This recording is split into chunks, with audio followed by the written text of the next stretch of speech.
तर नमस्कार मंडळी, स्वागत आहे तुमचं आपल्या एका नवीन व्हिडिओमध्ये. मंडळी, पुढील महिन्यात दिनांक 2 मे 2025 रोजी कोरेगावचं हिंदकेसरी मैदान पार पडणार आहे. या मैदानामध्ये राहुलभाई पाटील आडिवली कल्याण यांचा बिनजोडचा बादशाह मथुर देखील 100% पळण्यासाठी येणार आहे. मंडळी, या मथुर बैलाचे मालक स्वतः राहुलभाई पाटील यांनी नुकत्याच दिलेल्या एका मुलाखतीदरम्यान स्पष्ट केले होते की मथुरच्या हिंदकेसरी कोरेगाव मैदानाच्या पायऱ्यासाठी त्यांनी 2 ते 4 ठिकाणी कॉल केले असून मथुरसोबत तोडीस तोड असा नंदी पळताना दिसेल.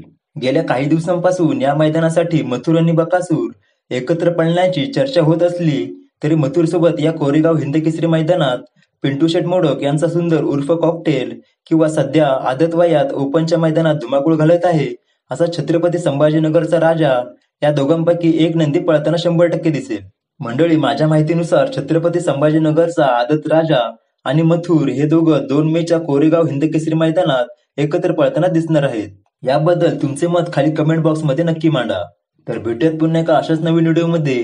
तूर्तास धन्यवाद.